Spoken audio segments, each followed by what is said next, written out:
The email arrived at 7:43 a.m. on a Tuesday, right between a spam message about discount vitamins and a reminder from my accountant about quarterly taxes. Subject line, moving forward. I almost deleted it without reading. Julia never emailed me.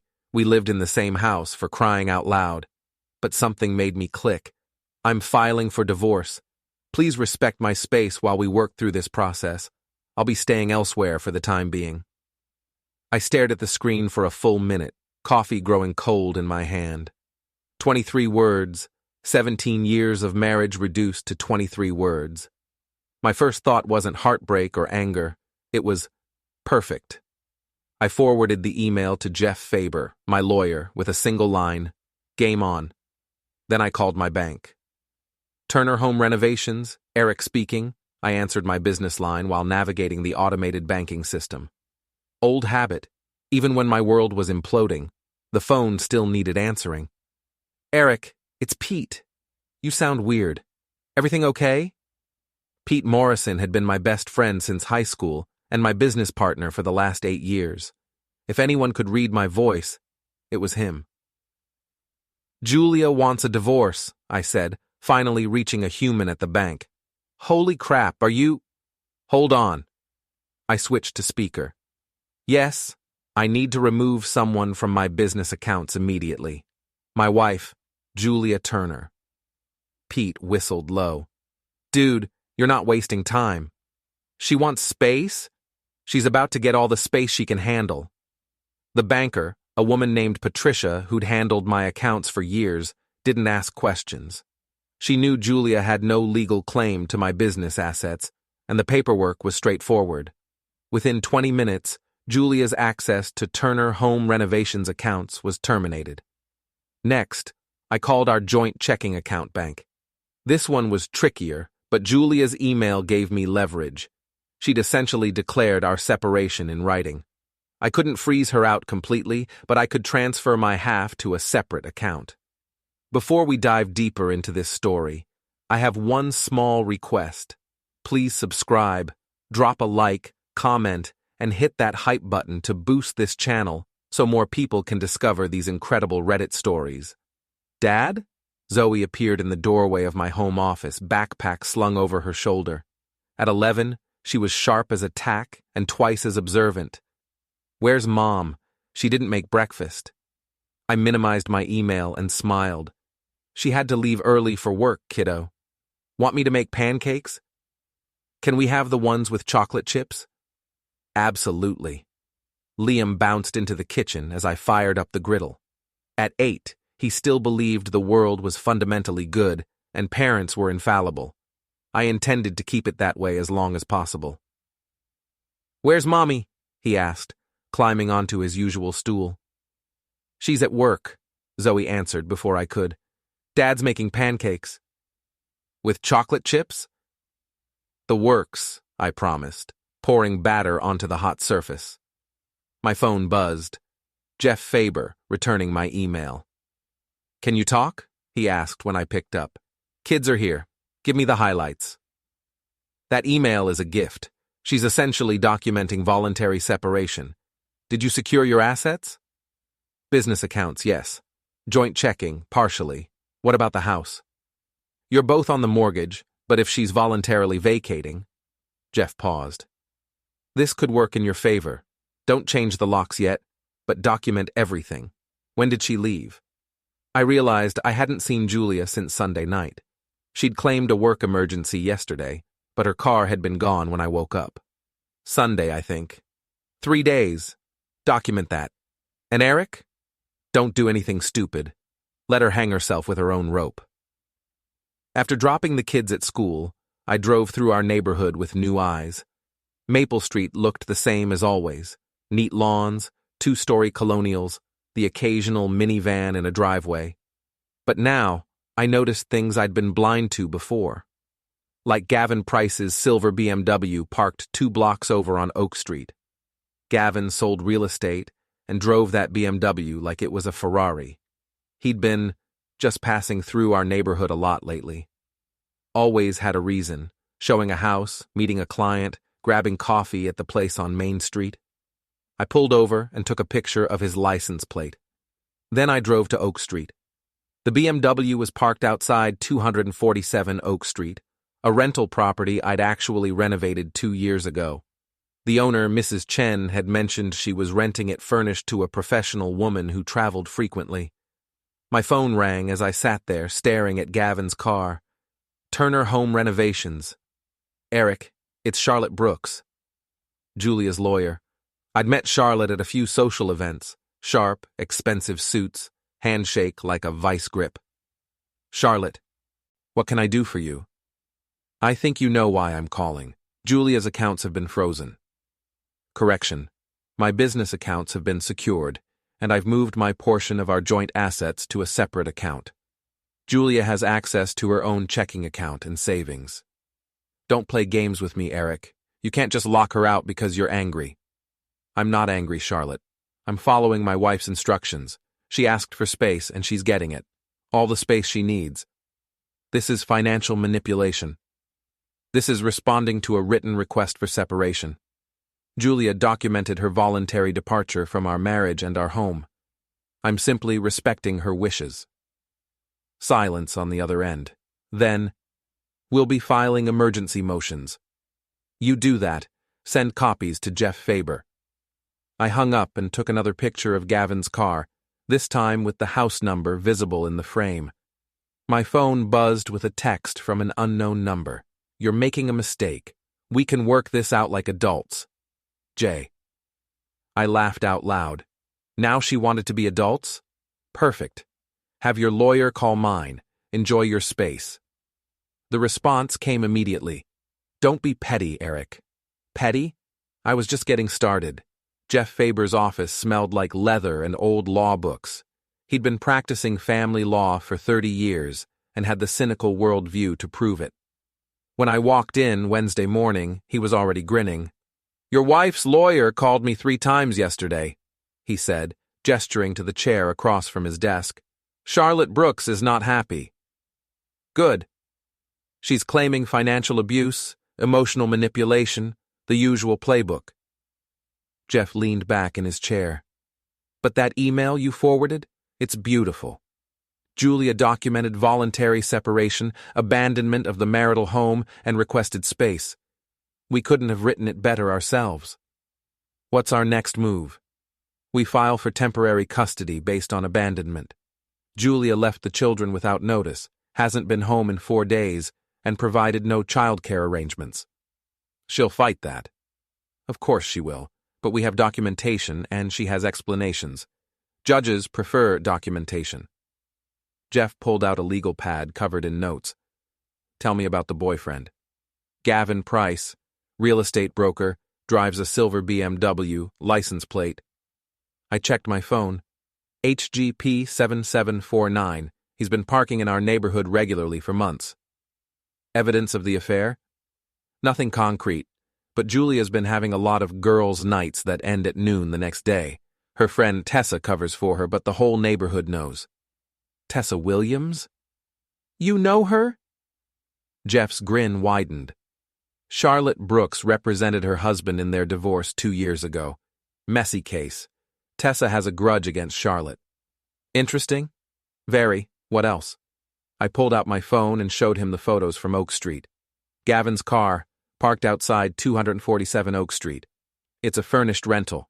I renovated it in 2021. You think Julia's staying there? I think Gavin's got a love nest, and Julia's the latest tenant.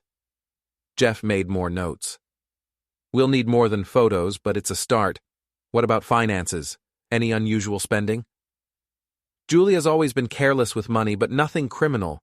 She shops when she's stressed, travels when she's bored, buys things we don't need.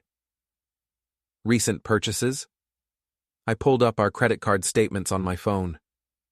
$2,000 at Nordstrom last month, $800 at that spa downtown, $500 at Williams-Sonoma for kitchen gadgets we'll never use.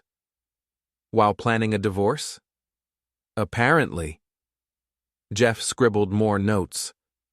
We'll paint a picture of financial irresponsibility and abandonment. What about the kids? How are they handling this? They don't know yet, Julia hasn't called them once since she left. Document that too. Every day she doesn't contact them is evidence of abandonment. My phone buzzed. Text message from Tessa Williams. Eric, we need to talk. Coffee at Grounds at 2? I showed Jeff the message. Go, he said, but be careful. Record the conversation if you can. Grounds Coffee was the neighborhood gossip central. Tessa had claimed the corner table, her usual perch for surveying the social landscape. She waved me over with a dramatic flourish. Eric, honey, you look terrible.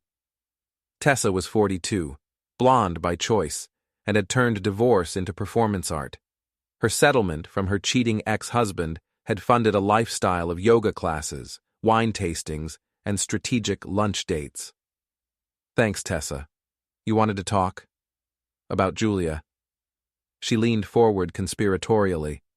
I know you're angry, but this scorched earth thing isn't helping anyone. What scorched earth thing?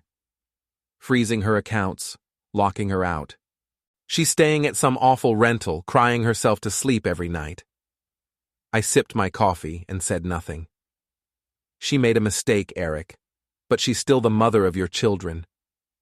Where is she, Tessa? What do you mean? You just said she's crying herself to sleep.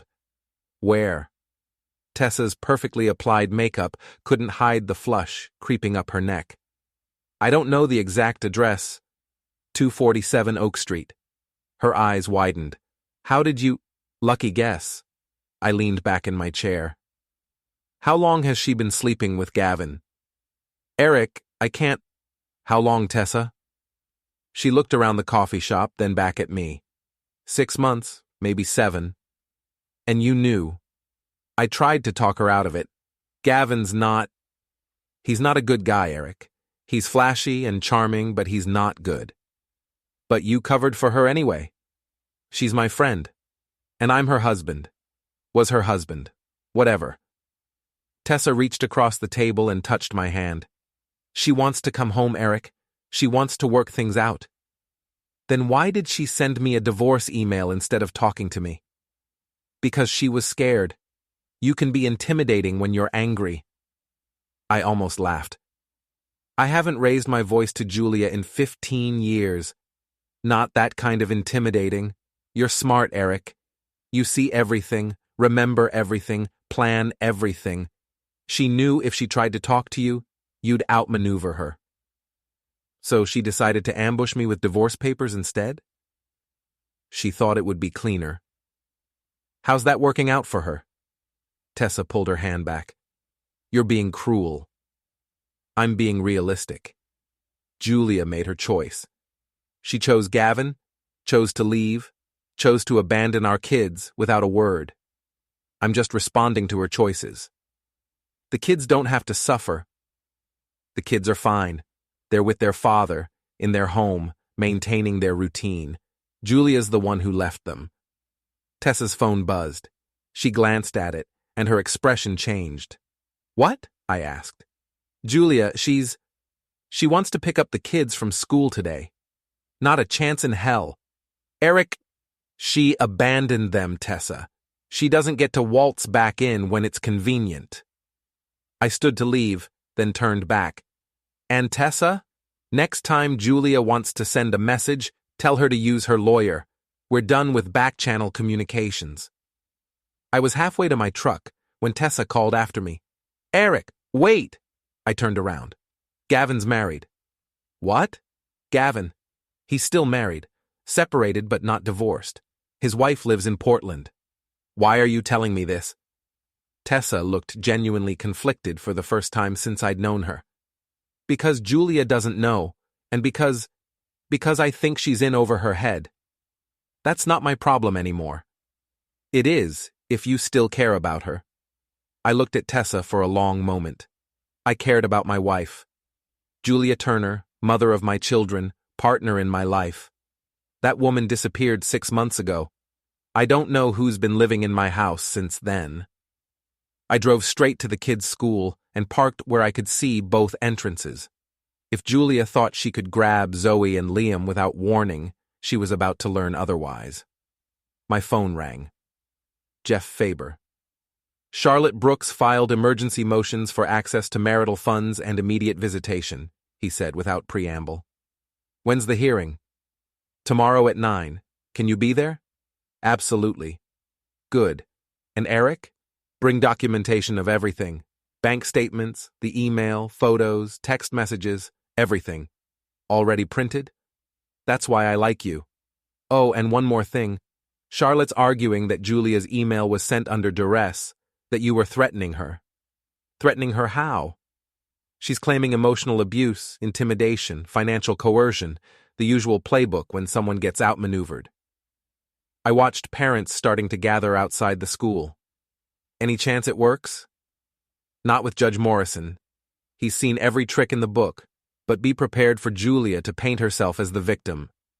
Let her try. At 3:15, the school doors opened and kids poured out. Zoe and Liam found me immediately. I was parked in my usual spot, same as every day for the past 4 years. Dad, Liam ran to the truck. Can we get ice cream? Sure, buddy. How was school? Good. Mrs. Peterson said Mom called the office. I felt my jaw tighten. What did she want? To pick us up, Zoe said, climbing into the passenger seat. But Mrs. Peterson said she needed to talk to you first. Smart woman, Mrs. Peterson. Are we going to see Mom soon? Liam asked as I buckled his seatbelt. I don't know, buddy. Maybe this weekend. Is she still sick? I met his eyes in the rearview mirror. What do you mean? Tessa said Mom was sick and needed space to get better. That's why she's not home. Zoe rolled her eyes. Mom's not sick, Liam. She's being dramatic. Zoe, what? She is. She does this thing where she disappears when things get hard, then comes back and acts like nothing happened. I stared at my daughter. What do you mean she does this thing? Like last year when you guys were fighting about money. She went to Grandma's for a week, then came back and pretended everything was fine. And the year before, when you were working too much, Liam added. She went to that spa place for 4 days. I'd forgotten about those incidents. At the time, I'd chalked them up to Julia needing space to cool down. Now I wondered what else I'd missed. Dad? Zoe was watching me carefully. Are you and Mom getting divorced? I pulled into the ice cream shop parking lot and turned off the engine. My kids deserved honesty, but they also deserved protection. Your mom and I are having some problems, I said finally. We're trying to figure things out. But we're staying with you, right? Liam's voice was small. Right. You're staying with me, in our house, no matter what happens. Good, Zoe said firmly. I like our house better anyway. As we walked into the ice cream shop, my phone buzzed with another text from the unknown number. I know you're angry, but the kids need their mother. Don't use them as weapons. Jay. I showed the message to Zoe, who read it over my shoulder. Is that from Mom? Yeah. She's got some nerve, my 11-year-old said, sounding disturbingly like an adult. She's the one who left. I deleted the message without responding. Julia wanted to play the victim? She'd have to find a more gullible audience. Thursday morning's court hearing was everything I'd expected and more. Charlotte Brooks arrived in a power suit that probably cost more than most people's cars, her briefcase gleaming and her expression radiating confidence. Julia sat beside her looking appropriately fragile, pale makeup, conservative dress, tissues at the ready. Judge Morrison was 60-something, gray-haired, and had the weary expression of a man who'd heard every sob story in the book. He reviewed our filings with the enthusiasm of someone reading a grocery list. Mrs. Brooks, he said without looking up, your client filed for divorce, correct? Yes, Your Honor, but... And she voluntarily left the marital home? Under duress, Your Honor. Mr. Turner was engaging in financial intimidation. Did he threaten her? Charlotte hesitated. Not explicitly, but... Did he physically prevent her from accessing her personal accounts? No, but he froze their joint assets after she declared their separation in writing. Judge Morrison finally looked up. I've read Mrs. Turner's email, Counselor. She requested space. Mr. Turner provided it. I kept my expression neutral, but internally, I was celebrating. Your Honor, Charlotte tried again, Mrs. Turner simply needs access to marital funds for basic living expenses, which she has. Her personal accounts remain untouched. Mr. Turner only secured his business assets and his portion of their joint holdings. But she has no income. She has a job, doesn't she? The judge flipped through his papers. HR manager at Pinnacle Solutions? Julia spoke for the first time. I'm on administrative leave, Your Honor. Why? Charlotte shot Julia a warning look, but it was too late. There was an incident at work, Julia said quietly. What kind of incident? Jeff leaned forward. I could practically feel his excitement. A complaint was filed about my conduct, Julia admitted. What kind of complaint? Charlotte stood quickly. Your Honor, this isn't relevant to the financial issues. I'll decide what's relevant. Mrs. Turner, please answer the question. Julia looked miserable. Someone reported that I was using company time for personal matters. Were you? I may have made some personal calls during work hours, but everyone does that. How many personal calls? I don't remember exactly. Jeff stood. Your Honor, if I may. We have phone records showing Mrs. Turner made 47 personal calls during work hours in the month of March alone, many lasting over an hour. Judge Morrison's eyebrows rose. 47? Yes, Your Honor, primarily to the same number. I watched Julia's face crumble as she realized where this was heading. Whose number? The judge asked. Gavin Price, Your Honor, a real estate broker. The courtroom fell silent. Charlotte looked like she wanted to disappear into her chair. I see, Judge Morrison said dryly. And this administrative leave, is it paid? No, Your Honor, Julia whispered. So, Mrs. Turner left her home, filed for divorce, and then lost her income due to workplace misconduct. And now she wants access to her husband's business assets to fund her separation. Your Honor, Charlotte began. Motion denied. Judge Morrison's gavel came down with finality. Mrs. Turner made her choices. She can live with the consequences. As for visitation, Mr. Turner will make the children available for supervised visits on weekends, pending further review. Supervised? Julia stood up. I'm their mother. You're also someone who abandoned them without notice for 4 days. Sit down, Mrs. Turner.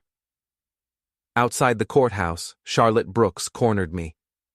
This isn't over, Eric. Yes, it is. Julia made her bed. Now she gets to lie in it. You're destroying her out of spite. I'm responding to her choices. She wanted space. She got space. She wanted a divorce. She's getting a divorce. She wanted to be with Gavin Price. She's with Gavin Price. I'm just not funding her new lifestyle. Charlotte's phone rang. She glanced at it and frowned. Problem? I asked. Julia's boss wants to meet with her this afternoon. Good luck with that. I walked away feeling lighter than I had in months. Julia had overplayed her hand, and now she was facing consequences. But I wasn't done yet. That afternoon, I did something I'd been avoiding for weeks. I checked the neighborhood Facebook group. Maple Street Neighbors had 347 members and served as the unofficial gossip clearinghouse for our subdivision. I rarely posted, but I read it religiously. Today's hot topic was predictable. Sarah Martinez. Did anyone else see all the cars at the courthouse this morning? Looked like the Turner situation is getting messy. Mike Chen. What Turner situation? Sarah Martinez. Eric and Julia. Apparently she moved out and they're getting divorced. My sister works at Pinnacle Solutions and said Julia got suspended for making personal calls all day. Jennifer Walsh.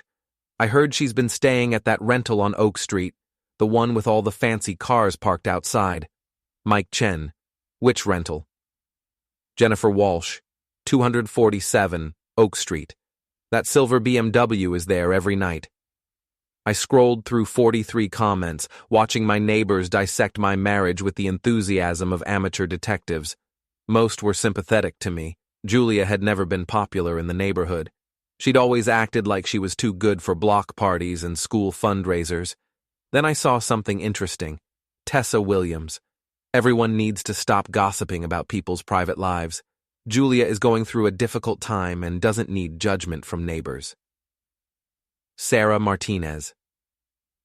Maybe she should have thought about that before she started parading her boyfriend around the neighborhood. Tessa Williams. There's no boyfriend. You people need to stop spreading rumors. Jennifer Walsh. Then whose BMW is that? Tessa Williams. Could be anyone's. Maybe she has a friend helping her through this difficult time. Mike Chen. A friend who stays overnight every night? Tessa Williams. This is harassment. I'm reporting this thread to the moderators. I screenshot the entire conversation and forwarded it to Jeff. Then I made my first post in the group. Eric Turner. Thanks to everyone who's reached out with support during this difficult time. The kids and I appreciate the kind words and offers of help. We're doing well and looking forward to moving on with our lives. Within an hour, my post had 37 likes and 15 supportive comments. Julia's reputation in the neighborhood was officially toast. My phone rang as I was making dinner. Eric, it's Mrs. Peterson from the school. Hi, Mrs. Peterson. Is everything okay? I wanted to give you a heads up. Julia came by this afternoon quite upset. She was demanding to take the children home. What did you tell her? That our records show you as the primary contact and we'd need written authorization from you before releasing the children to anyone else. Thank you. She wasn't happy about it. She made quite a scene in the office. Other parents were present. More public humiliation for Julia. I almost felt sorry for her. I'll send you a copy of the custody order tomorrow, I said. That would be helpful. Oh, and Eric? Zoe asked to speak with the school counselor today. My stomach dropped. Is she okay? She's fine. She just wanted to talk about the changes at home. She's very mature for her age. What did she say? Nothing concerning. She's worried about Liam mostly. She asked if it was normal for mothers to leave without saying goodbye. I closed my eyes. What did you tell her? That every family situation is different, but that she and Liam are loved and safe. She seemed satisfied with that. After dinner, I sat the kids down for a real conversation. I know things have been confusing lately, I began. Mom and I are getting divorced, which means we won't be married anymore, but we'll both still be your parents. Will we have to move? Liam asked. No, this is our home. You'll stay here with me. What about Mom? Zoe asked. Where will she live? I don't know yet, but you'll still see her. Do we have to? The question came from Zoe, and it hit me like a punch to the gut. What do you mean? She left us, Dad. She didn't even say goodbye. She just left. Sometimes adults make mistakes. This isn't a mistake, Zoe interrupted. She planned this. I heard her on the phone with Tessa weeks ago talking about lawyers and money and how she needed to be strategic. I stared at my daughter. You heard her talking about lawyers? She was in the kitchen. I was doing homework at the table. She kept saying she needed to protect herself and that you'd try to take everything. What else did she say? Zoe looked uncomfortable. She said Gavin told her she deserved better than being married to a contractor. The casual cruelty of it took my breath away. Not just that Julia had said it, but that she'd said it where our children could hear. Dad? Liam was watching me with wide eyes. Are you okay? I'm fine, buddy. Just thinking. Are you sad about the divorce? I considered lying, then decided they deserved honesty. I'm sad that our family is changing, but I'm not sad about being with you guys. You two are the best part of my life. Even when we're annoying? Liam grinned, especially when you're annoying. That night, after the kids were asleep, I made a decision. Julia wanted to play games? Fine. But she was about to learn that I was better at games than she was. I opened my laptop and began typing. Subject: Neighborhood Watch Alert. Hi, everyone. There have been several reports of suspicious activity on Oak Street, specifically around the 247 address. Multiple residents have noted an unfamiliar vehicle, silver BMW, license HGP 7749, parked there overnight on numerous occasions. The vehicle belongs to someone who doesn't live in our neighborhood. While this may be innocent, I wanted to make everyone aware in case you've noticed other unusual activity in the area. Please keep an eye out and report anything concerning to the appropriate authorities. Stay safe. Eric Turner, Neighborhood Watch Coordinator. I wasn't actually the Neighborhood Watch Coordinator. We didn't have one. But nobody would check.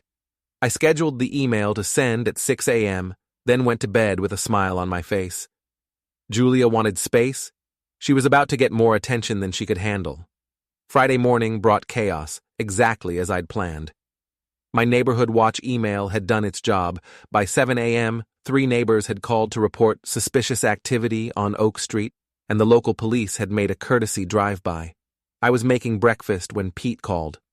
"Dude, you're evil," he said without preamble. "Good morning to you, too. The whole neighborhood's talking about your email. Mrs. Chen called the cops twice, and someone posted photos of Gavin's car in the Facebook group." "Really? I hadn't seen that." "Liar, you orchestrated this whole thing."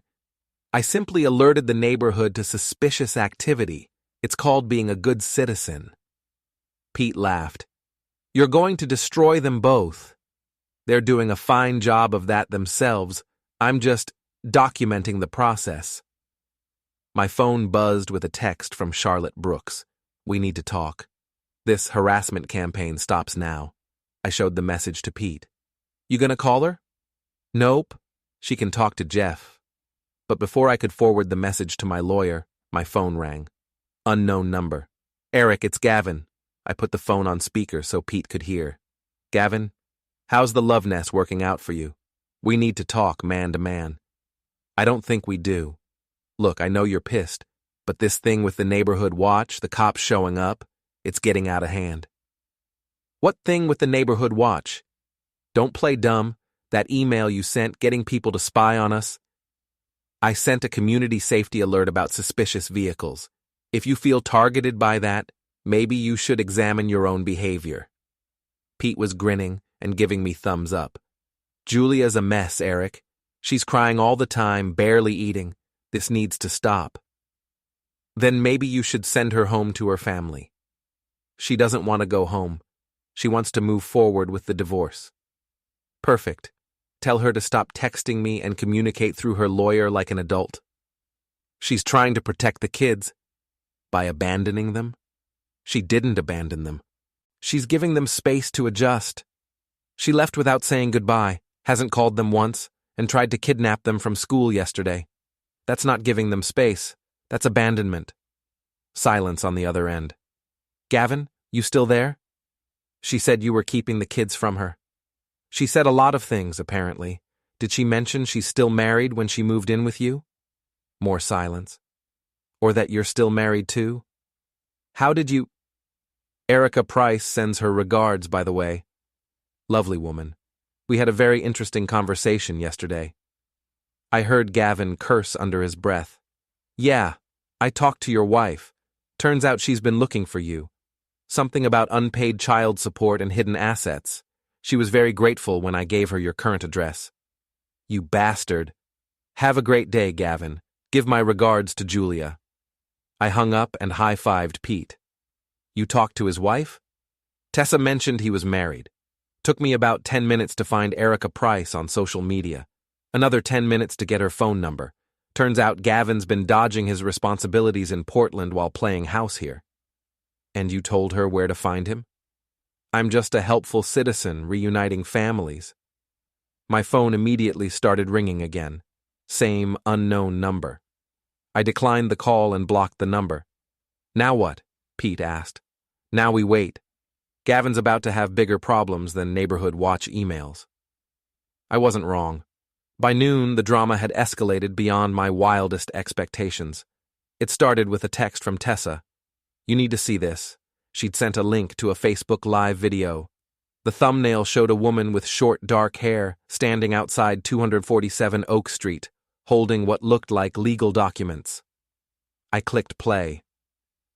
"My name is Erica Price, and that's my husband's car," the woman was saying, pointing at Gavin's BMW. "He owes me 6 months of child support and thinks he can hide out here with his girlfriend while my kids go without." The video had been running for 12 minutes and already had over 200 views. Neighbors were gathering on the sidewalk, phones out, recording everything. "Gavin!" Erica shouted toward the house. "I know you're in there. Come out and face your responsibilities." The front door opened and Gavin emerged, looking like he'd just rolled out of bed. He was wearing wrinkled khakis and a polo shirt, his usually perfect hair disheveled. "Erica, what are you doing here?" "What I should have done months ago." She waved the papers at him. "You're being served, you worthless fool." "This isn't the place?" "Oh, this is exactly the place. You want to play house with your little girlfriend while our kids eat mac and cheese for dinner every night? Let's see how she likes being with a man who doesn't pay his bills." Julia appeared in the doorway behind Gavin, wearing a bathrobe and looking mortified. "You must be the home wrecker," Erica said, turning toward Julia. "Did he tell you he's married? Did he mention he has 2 kids in Portland who haven't seen their father in 8 months? We, Julia stammered. "Save it, honey. You're not the first and you won't be the last. But you might want to ask yourself why a 42-year-old man needs to move in with his girlfriends instead of getting his own place." Someone in the growing crowd whooped. I recognized several neighbors, all recording with their phones. "Erica, please!" Gavin tried to approach his wife, but she backed away. "Don't you dare. You lost the right to please me when you emptied our joint account and disappeared." "I didn't empty." $17,000, Gavin, gone overnight, while I was at work, trusting you to handle our finances." The crowd was growing. I could see at least 20 people now, including Mrs. Chen, the Martinezes, and half the PTA board. Julia tried to retreat into the house, but Erica's voice stopped her. "And you think you're getting a prize? Ask him about the other girlfriend in Seattle, or the one in Sacramento. Ask him how many women he's temporarily staying with while he sorts out his finances." Julia's face went white. Even from the shaky phone video, I could see her world crumbling. Gavin finally lost his temper. "That's enough. You're making a scene." "I'm making a scene?" Erica laughed bitterly. "You steal from your own family and shack up with some desperate housewife, and I'm making a scene?" Julia's not desperate. Really, because from where I'm standing, she looks pretty desperate. Left her husband and kids to play house with a man who can't even pay his own child support. The crowd was openly laughing now. Someone started a slow clap. "Here are your divorce papers, Gavin," Erica said, shoving the documents at him. "And here's a summons for contempt of court. And here's a notice that your wages are being garnished." She turned to address the crowd, most of whom were still recording. "Ladies, let this be a lesson. When a man tells you he's separated and needs a place to stay, ask for documentation. And maybe don't abandon your own family for someone else's irresponsible husband." With that, she walked back to her car, a sensible Honda Civic, and drove away. The crowd began to disperse, but not before several people approached Julia and Gavin with questions, comments, and what looked like some very unfriendly advice. The video ended with Julia running back into the house and Gavin standing alone on the front lawn, holding his divorce papers and looking like he'd been hit by a truck.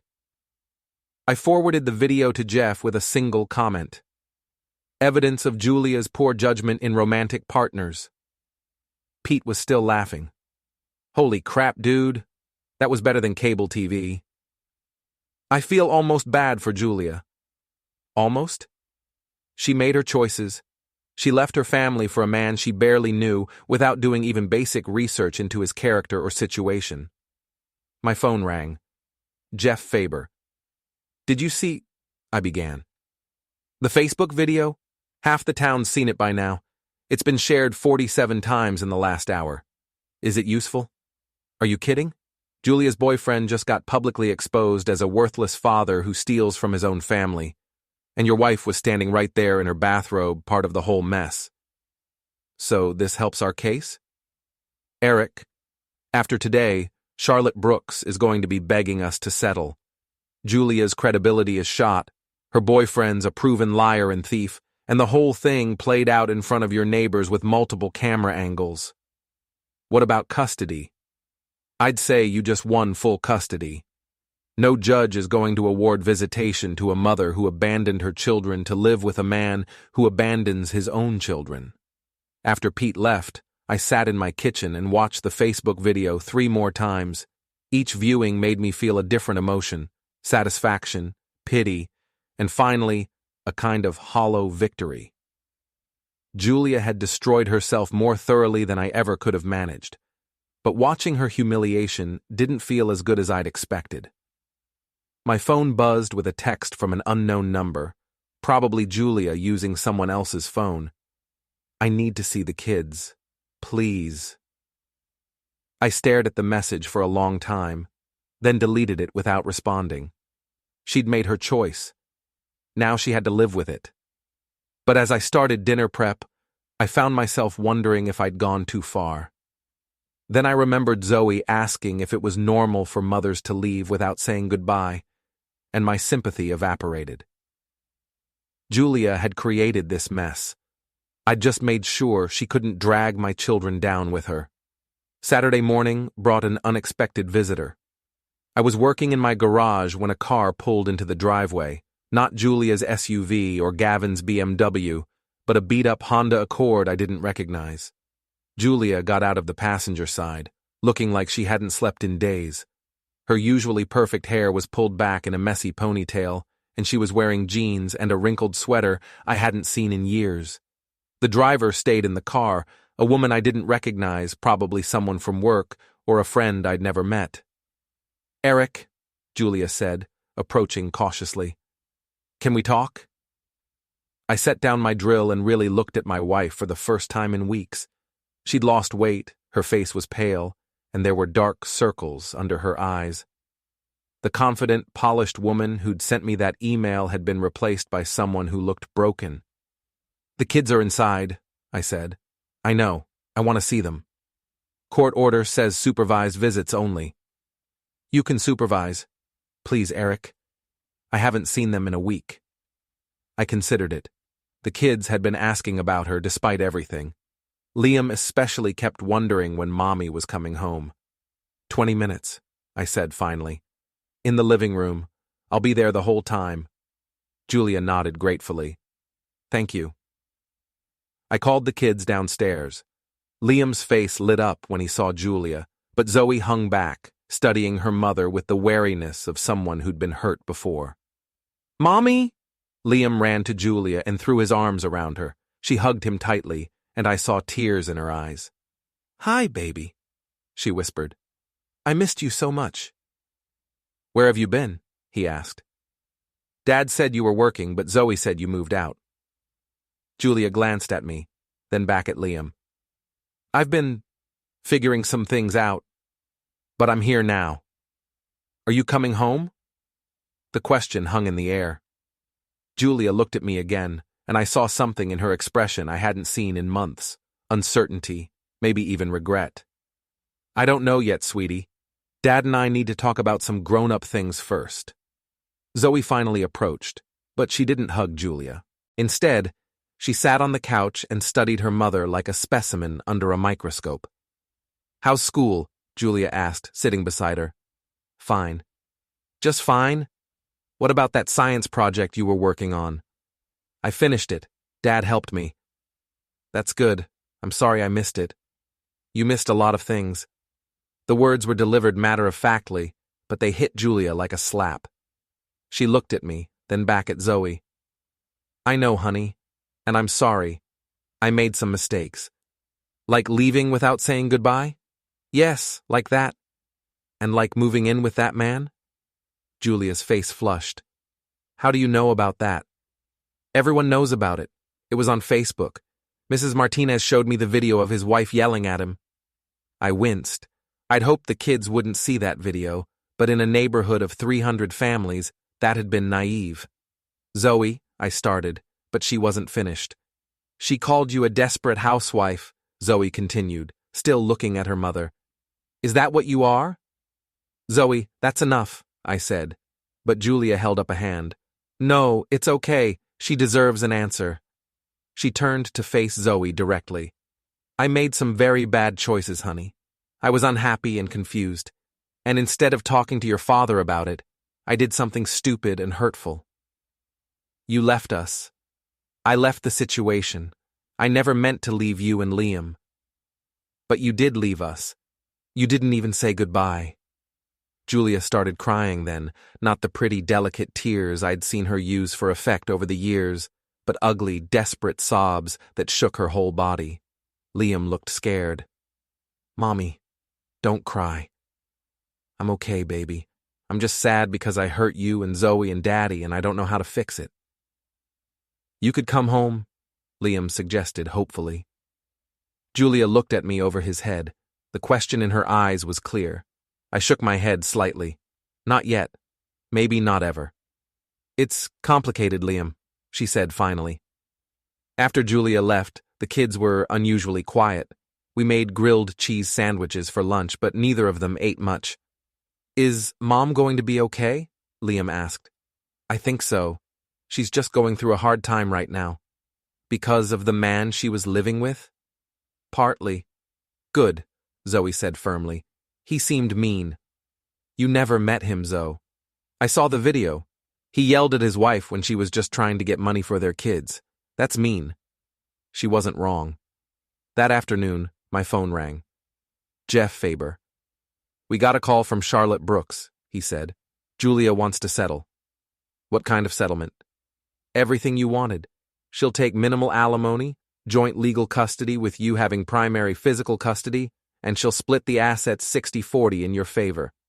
What's the catch? No catch. She's broke, homeless, and her reputation is destroyed. She just wants to end this quietly. What about Gavin? What about him? His wife cleaned out their joint account. Apparently, she'd been building a case for months. He's got no money, no credit, and a contempt of court order. He's not Julia's problem anymore. I thought about Julia crying in my living room, about the broken look in her eyes. What does she want in return for the settlement? Visitation rights, and your agreement not to pursue her for abandonment or adultery in the divorce proceedings. That's it? That's it. Eric, take the deal. You've won everything you wanted. Had I? I'd gotten my revenge, protected my assets, and secured custody of my children. Julia's affair was over. Her reputation was in ruins, and she was facing the consequences of her choices. So why didn't I feel better about it? I'll think about it, I told Jeff. Don't think too long. Desperate people make desperate choices, and Julia's about as desperate as they come. That evening, after the kids were in bed, I found myself looking through old photo albums. Pictures of our wedding, vacations, the kids' birthdays, Christmas mornings. In every photo, we looked happy. Had we been happy, or had we just been good at pretending? I was still looking at photos when someone knocked on the door. It was almost 9 p.m., too late for neighbors, too early for emergencies. I looked through the peephole and saw Julia standing on my front porch, alone this time. I opened the door but didn't invite her in. I know it's late, she said, but I needed to talk to you without the kids around. Say what you need to say. I'm sorry, Eric. I'm sorry for all of it. The affair, the email, leaving the kids, all of it. I made terrible choices and I hurt everyone I care about. Okay? That's it? Just okay? What do you want me to say, Julia? That it's fine? That I forgive you? That we can go back to the way things were? I want you to say something. Anything. Yell at me, call me names, tell me how much you hate me, just react. I looked at my wife, my soon-to-be ex-wife, and realized I felt nothing. Not anger, not hurt, not love, just emptiness. I don't hate you, Julia. I don't feel anything about you anymore. She flinched like I'd hit her. The woman I married, the mother of my children, the person I built a life with, She disappeared months ago. Maybe years ago. I don't know who you are now, but you're not her. I'm still me. I just made mistakes. You didn't make mistakes. You made choices. You chose to have an affair. You chose to lie to me and the kids. You chose to leave without a word. You chose to move in with a man you barely knew. Those weren't mistakes, Julia. They were decisions. I was unhappy. So was I. But I didn't abandon my family. She started crying again. I know I screwed up everything, but I want to try to fix it. I want to come home. This isn't your home anymore. It's been my home for 8 years. Your home is wherever you've been sleeping for the past 2 weeks. This is where your children live. This is where I live. But it's not your home. Julia wrapped her arms around herself. Where am I supposed to go? I don't know. That's not my problem anymore. Eric, please. I have nowhere to go. No job, no money, no friends. You have Tessa. Tessa won't talk to me. She says I embarrassed her in front of the whole neighborhood. You embarrassed yourself. Gavin left. After his wife showed up, after that video went viral, he just left, packed his stuff and drove back to Portland. I'm not surprised. He said this was all too complicated, that he needed space to figure things out. I almost laughed. Ironic. I know you think I deserve this. I don't think you deserve anything, Julia. I don't think about what you deserve at all. I think about what my children deserve, and what I deserve, and what kind of life I want to build going forward. What about what we built together? 17 years of marriage, 2 kids, this house. Doesn't that mean anything? It meant everything, past tense. You threw it away for a man who couldn't even pay his own child support. Julia was quiet for a long moment. When she spoke again, her voice was barely a whisper. I know I can't undo what I did, but I want to try to make it right. I want to be a good mother to Zoe and Liam. Then be one. Get your life together. Find a job. Get your own place. Show up for them consistently. Keep your promises. Be someone they can count on. And us? Is there any chance for us? I looked at her for a long moment. Really looked at her. She was still beautiful, still the woman I'd fallen in love with 20 years ago. But she was also a stranger. No, I said finally. There's no us anymore. Sign the settlement papers, Julia. Let's end this cleanly. She nodded, tears streaming down her face. Okay, I'll sign them. Good. Eric? Yeah? For what it's worth, I really am sorry. And I really did love you. I still do. I know, I said. But love isn't enough when trust is gone. I watched her walk back to the Honda Accord, get in the passenger seat, and drive away. Then I closed the door, locked it, and went upstairs to check on my children. They were both asleep. Liam sprawled across his bed like a starfish, Zoe curled up with a book still open beside her pillow. They looked peaceful, safe, content. I'd won. Julia would sign the settlement, the divorce would be finalized, and my children would stay with me in the home we'd built together. Her affair was over, her reputation was destroyed, and she was facing the consequences of her choices. So why did victory feel so much like loss? 3 weeks later, I was installing new kitchen cabinets for the Hendersons when Pete burst through their front door without knocking. "Dude, you need to see this," he said, holding up his phone.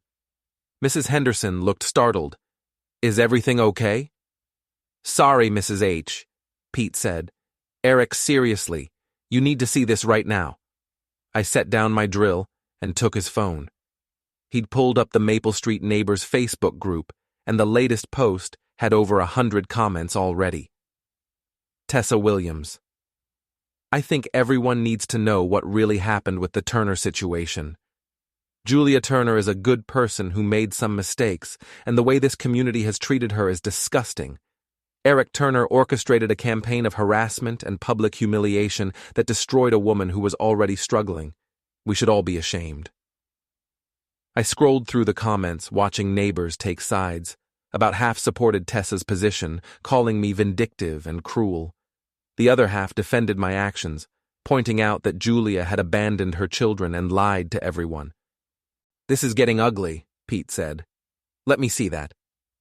Mrs. Henderson took the phone and read for a minute. "Oh, for heaven's sake, Tessa Williams needs to mind her own business." "You know about all this?" I asked. "Honey, everyone knows about it. Julia Turner made her bed, and now she doesn't want to lie in it. Don't you worry about what Tessa Williams thinks. That woman's been stirring up drama since her own divorce." My phone started ringing. Jeff Faber.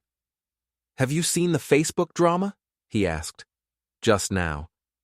"Don't respond, don't engage. Let your neighbors fight it out amongst themselves." "Is this going to affect the settlement?" "Shouldn't.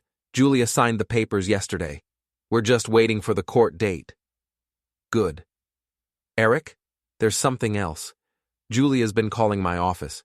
She wants to talk to you." "About what?" "She wouldn't say. But she sounds desperate." I thought about it. "Tell her to communicate through Charlotte Brooks. I'm done with back-channel conversations." After Pete left, I finished the Henderson job and drove home. The kids were at my sister's house for the weekend, giving me time to catch up on paperwork and maybe get some peace and quiet. Instead, I found Julia sitting on my front porch steps. She looked even worse than she had the week before, thinner, paler, wearing clothes that looked like they'd come from a thrift store. The beat-up Honda was parked in my driveway. "We need to talk," she said, standing as I got out of my truck. "No, we don't. The settlement's signed. We're done." "It's about the kids." I stopped walking. "What about the kids?" "Zoe called me yesterday." "That's impossible. She doesn't have your number." "She found me on Facebook and sent me a message." I pulled out my phone. "Zoe doesn't have Facebook. She used a friend's account." "What did she say?" Julia pulled out her own phone, not the latest iPhone she used to carry, but an old Android with a cracked screen. She said she was worried about me, that some of the kids at school were saying mean things about me because of what their parents were saying. I read the message over Julia's shoulder. It was definitely Zoe's voice, direct, mature beyond her years, but still carrying the compassion of a child. "Hi, Mom. I heard some parents talking about you at soccer practice and they were saying mean things. Are you okay? Do you have somewhere to live? I'm still mad at you, but I don't want you to be homeless. Love, Zoe." "She's worried about you," I said. "She shouldn't have to worry about her mother being homeless." "Then get a job and find a place to live." "With what money, Eric? You froze all our accounts. I lost my job, and no one in this town will hire me because of what happened. You lost your job because you were making personal calls all day. You're unemployable because you have no references and no recent work history that doesn't involve workplace misconduct. So what am I supposed to do?" I looked at my wife, ex-wife, technically, once the papers were filed, and felt something I hadn't expected. Not love, not forgiveness, but a kind of weary responsibility. "There's a Starbucks hiring near the mall," I said finally, "and a Target. Neither one requires references for entry-level positions." "Starbucks? Eric, I have a college degree, and you threw away the career that went with it. You want to rebuild your life? Start at the bottom and work your way up like everyone else. I can't afford an apartment on minimum wage. Then get a roommate, or move back in with your parents." "My parents won't talk to me. They're humiliated by what I did." "Then figure something else out. That's what adults do when they make bad choices. They figure out how to live with the consequences." Julia sat back down on the porch steps. "I know you hate me. I already told you. I don't hate you. I just don't care about you anymore." "That's worse." "Maybe. But it's honest." We sat in silence for a few minutes. It was a beautiful October afternoon, the kind of day when Julia used to insist we rake leaves as a family, then jump in the piles with the kids. "I miss them," she said quietly. "Then show up for your visitation." Once a week for 2 hours? That's not enough. It's what the court ordered based on your behavior. I know. I know I screwed up everything. She looked at me. But they're my children too, Eric. I love them. Loving them and being good for them are two different things. I can be good for them. I can be a good mother. Prove it. How? Get a job, get an apartment, show up when you say you will, keep your promises, be consistent, be someone they can count on. And then what? You'll consider joint custody? I'll consider not fighting you if you petition for more time. But Julia, if you disappear again, if you let them down again, if you put another man ahead of them again, I'll make sure you never see them without supervision. She nodded. I understand. Do you? Because this isn't a negotiation. This isn't me being vindictive or cruel. This is me protecting my children from a parent who's proven she can't be trusted. They're my children too. Then act like it. Julia stood up. The Starbucks near the mall, you said? And Target. Both are hiring. Okay.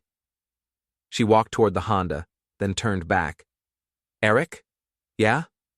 Thank you for not completely destroying me. I know you could have. I didn't destroy you, Julia. You did that yourself. I just made sure you couldn't take my kids down with you. She got in the Honda and drove away. I watched until her taillights disappeared around the corner, then went inside to call my sister and check on the kids. How are they doing? I asked. Good. Zoe's helping Liam with a puzzle, and they both ate all their dinner. How are you doing? Better. I think we're going to be okay. All of you? The three of us, anyway. What about Julia? I looked out the window at the empty driveway, the quiet street, the house that was finally starting to feel like home again instead of a battlefield. Julia's going to have to figure out how to be okay on her own. 2 months later, I was at Zoe's soccer game when I saw a familiar figure working behind the counter at the concession stand. Julia, wearing a volunteer t-shirt and serving hot chocolate to parents and kids.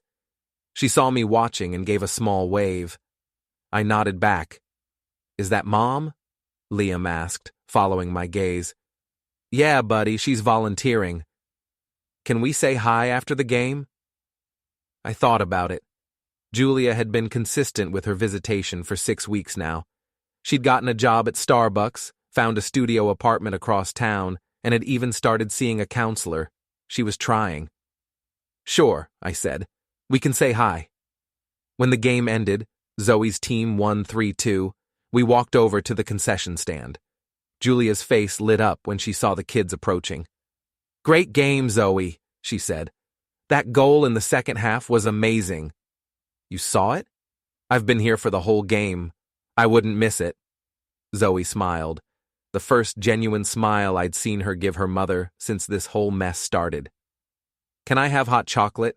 Liam asked. Of course. Eric, coffee? Sure. She handed us our drinks and refused my money. Volunteers don't pay. Thanks.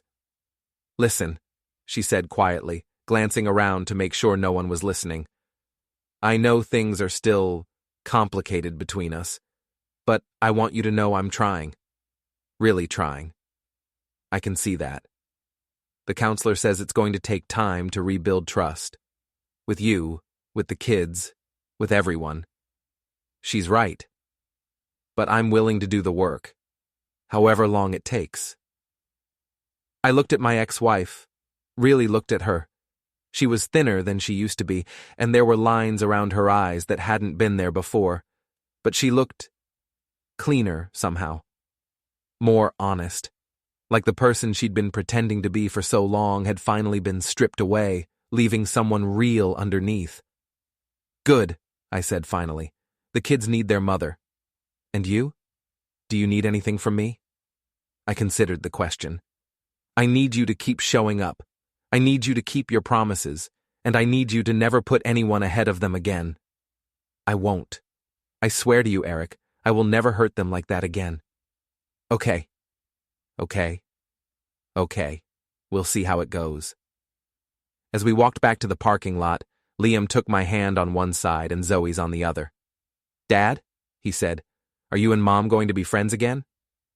"I don't know, buddy. Maybe someday." "Good. I like it when people are friends." I looked back at the concession stand where Julia was cleaning up after the game, chatting with other parents like she belonged there. Maybe she did belong there. Maybe not as my wife.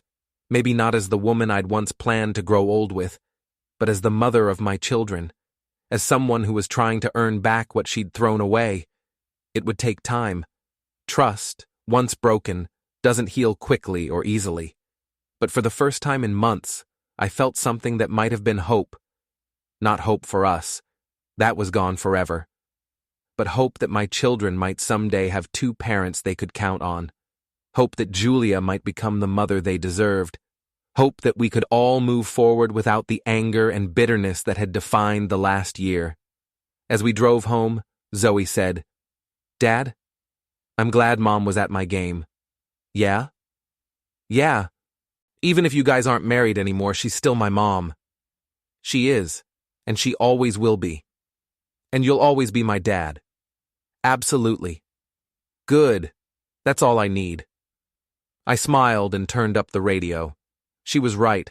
That was all any of us needed. Not the perfect family we'd once pretended to be, but the honest family we were becoming. Julia had wanted space.